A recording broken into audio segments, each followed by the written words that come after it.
Welcome. So good to be with you on this Wednesday as we get together for a little midweek Bible study and devotional time. So glad you've taken some time out of your day, out of your week to join us to dive into God's Word and hopefully be uplifted and encouraged and maybe even a little bit challenged by what He has to say to us.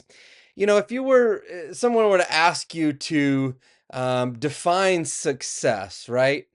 It's something we all talk about. Everybody wants to be successful, right? But the problem becomes everybody defines it in a little bit of different ways, right? If you ask 100 people, 1,000 people, however many people, what it means to be successful, you probably get a good, fair number of answers. Like, maybe it's making a lot of money or building a successful career, earning a promotion, or maybe, winning championships, depending on what, if you're in the sports world, or gaining influence, or as you get older, maybe some of that changes and you start thinking about leaving a legacy behind, and so, where you are in life, how old you are, your station in life, maybe life experiences. There's a lot of different things that feed into that we'd probably give different answers to, and none of those are necessarily inherently wrong answers.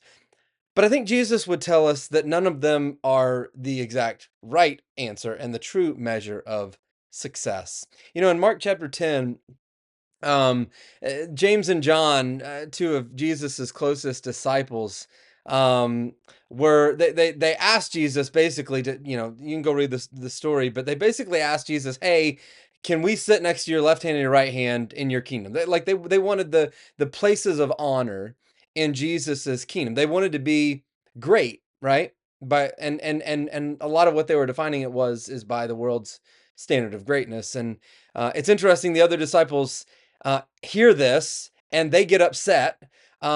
Not simply because James and John are asking it, but I think probably part of it is they wish they'd asked first, right? Selfishly, they wanted those places too, and James and John just kind of beat them to the punch.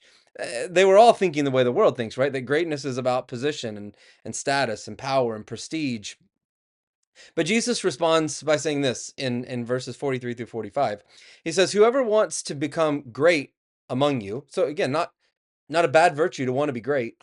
I don't think God made us to, with a desire to want to live just mundane lives. I think God made us with that desire to want to accomplish something and be successful in our life, to have meaning and purpose. And that's not a bad thing. But Jesus says, "Whoever wants to become great among you, here's how you do it, must be your servant.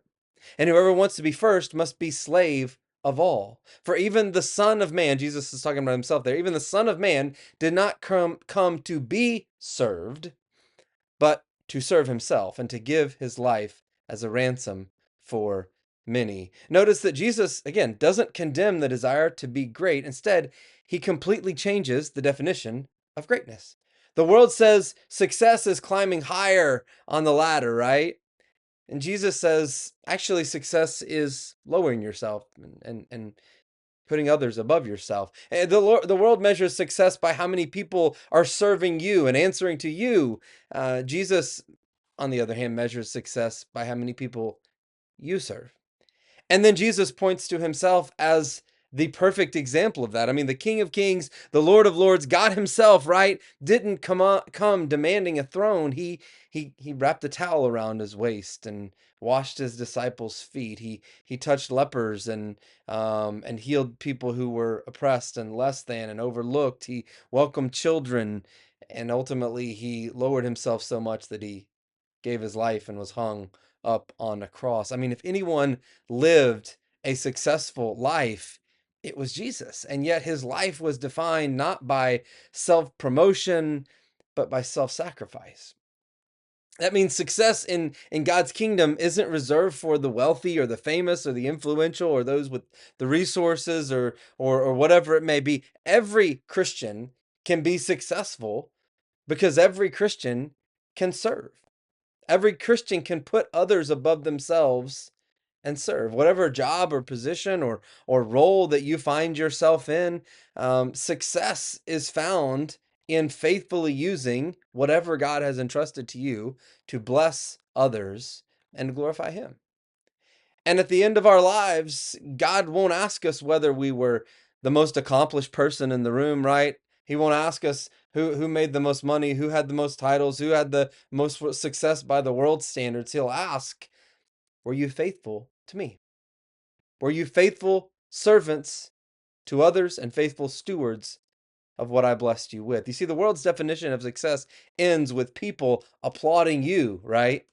God's definition of success ends with hearing these words: well done, good and faithful servant. May that be the kind of success we pursue. Hope you have a blessed day. God bless.